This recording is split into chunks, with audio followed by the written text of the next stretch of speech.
तो देश के अलग अलग दुनिया के अलग अलग हिस्सों में अगर इस देश की बैंकों को लूटने वाले चंद पूंजीपतियों को बिठाने का, मौज उड़वाने का अपराध अगर किसी ने किया है तो नरेंद्र मोदी की सरकार ने किया है, एनडीए की सरकार ने किया है, आप लोगों ने किया है। आपको बोलने का कोई अधिकार नहीं है।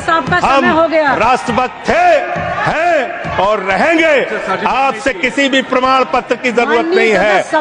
महोदया, हम लोगों ने टीवी चैनल पे खबर देखी, विजय माल्या आएगा, तिहाड़ के बैरक में रहेगा, यहां पे उसका रोका जाएगा, यहां उसको सजा दी जाएगी।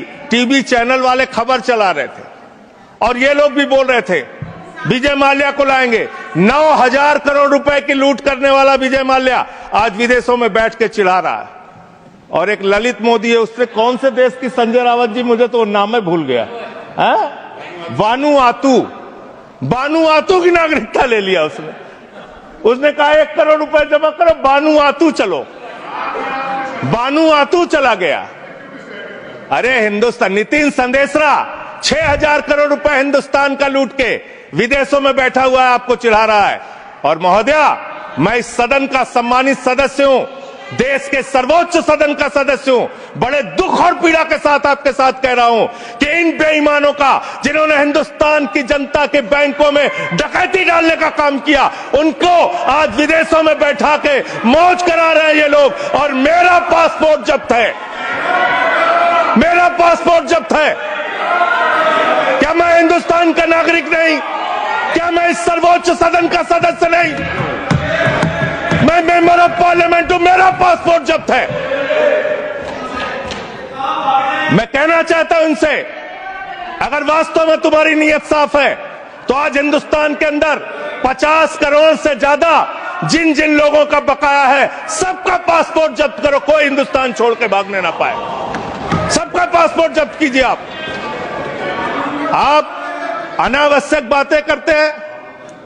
11 साल से आपकी राज्यों में सरकार, 11 साल से आपकी केंद्र में सरकार, और बांग्लादेशी घुसपैठिया आप नंबर नहीं बता पाते कितने भगाए आपने। आज बताइए कितने लोगों को आपने भगाया, कितने बांग्लादेशी घुसपैठियों को आपने हिंदुस्तान से भगाया 11 साल के अंदर। खाली राजनीति करते हैं। बंगाल का चुनाव आ रहा है, राजनीति शुरू, बिहार का चुनाव आ रहा है, राजनीति शुरू। अरे इससे ऊपर भी जाओ। और इन्होंने कितना बड़ा पाप किया वो भी बता रहा हूं, पूरे देश को सुनना चाहिए कितना बड़ा पाप किया इन्होंने। पंजाब के अंदर जो सीमा थी बीएसएफ के देखरेख में, उसको इन्होंने बढ़ा दिया, 50 किलोमीटर तक कर दिया। इसके साथ साथ इन्होंने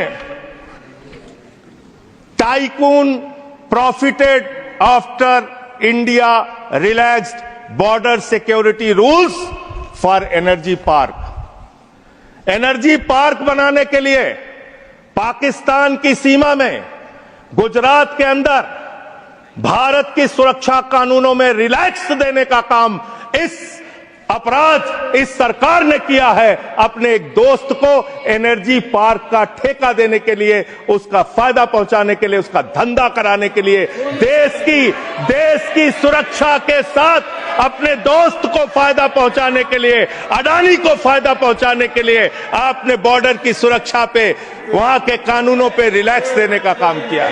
कितने शर्म की बात है, कितने शर्म की बात है। एक दोस्त के लिए देश की सुरक्षा के साथ आप समझौता करते हैं। आप बोलेंगे आप वो लोग हैं जिन्होंने हमारे भारत के नागरिकों का अपमान किया। अमेरिका ने 144 करोड़ की आबादी वाला हिंदुस्तान, दुनिया का सबसे बड़ा लोकतंत्र हिंदुस्तान, दुनिया में भारत की बात जब आती है तो राष्ट्रपिता महात्मा गांधी से हमारी पहचान, भारत की बात जब आती है तो गौतम बुद्ध से हमारी पहचान, बाबा साहब डॉक्टर भीमराव अंबेडकर के संविधान से हमारी पहचान। लेकिन मुझे शर्म आती है कि हमारे नागरिकों को अमेरिका ने हाथ में हथकड़ी, पैरों में बेड़ी बांध के हिंदुस्तान की धरती पर पहुंचाया और आपको शर्म नहीं आई। आप हंस रहे थे, आप मजाक उड़ा रहे थे हमारे नागरिकों का। और हिंदुस्तान के अंदर जो हमारे नागरिक लाए गए अमृतसर के अंदर, उनको हथकड़ियां बांध करके जब उतारा गया, मान्यवर महोदया, जब उनको उतारा गया तो प्रधानमंत्री भी वहां उस वक्त थे, लेकिन उन्होंने सवाल नहीं खड़ा किया। जब उनको यहां उतारा गया उसके बाद उनको कैदियों के वैन में बैठा के हरियाणा छोड़ा गया। ये कर रहे हो आप लोग, ये कर रहे हो आप लोग। बॉर्डर की सुरक्षा के साथ सबसे ज्यादा खिलवाड़ करने का काम इस देश में, घुसपैठियों को सबसे ज्यादा पनाह देने का अब पाप अगर किसी पार्टी ने किया है तो उस पार्टी का नाम है भारतीय जनता पार्टी, और उस सरकार का नाम है मोदी सरकार और उसका गृह मंत्रालय। फालतू की बातें मत करो, फालतू के बातें करना बंद करो। देश के अलग अलग दुनिया के अलग अलग हिस्सों में अगर इस देश की बैंकों को लूटने वाले चंद पूंजीपतियों को बिठाने का, मौज उड़वाने का अपराध अगर किसी ने किया है तो नरेंद्र मोदी की सरकार ने किया है, एनडीए की सरकार ने किया है, आप लोगों ने किया है। आपको बोलने का कोई अधिकार नहीं है। हम राष्ट्रभक्त थे, हैं और रहेंगे। आपसे किसी भी प्रमाण पत्र की जरूरत नहीं है। आप लोगों का इतिहास हिंदुस्तान की आजादी के आंदोलन में गद्दारी का इतिहास रहा है। बहुत बहुत धन्यवाद महोदय। अगले वक्ता के रूप में पे खड़ा होता है, जहां बीएसएफ होती है, जहां गृह मंत्रालय होता है, छलांग लगाता है वो व्यक्ति, 50 किलोमीटर छलांग मार के सीधे ममता जी के पास पहुंच जाता है। कहते ममता जी आधार कार्ड दे दीजिए। ये हो रहा है क्या? 50 किलोमीटर आप नहीं रोक पा रहे, अपनी नाकामी आप नहीं बता रहे। आसाम के अंदर, त्रिपुरा के अंदर, बंगाल के अंदर जो बॉर्डर है वो आपके जिम्मे है, और उसकी सुरक्षा के साथ खिलवाड़ आपने किया है, गृह मंत्रालय ने किया है, भारतीय जनता पार्टी की सरकार ने किया है। आप अपने दोस्त राज्य सरकारों के ऊपर मरते हैं। अरे आधार कार्ड तो तब आदमी मांगेगा जब राज्य की सीमा में घुसेगा। जब 50 किलोमीटर सीमा की सुरक्षा आपके जिम्मे है तो आप क्या कर रहे थे? आपकी सरकार क्या कर रही थी?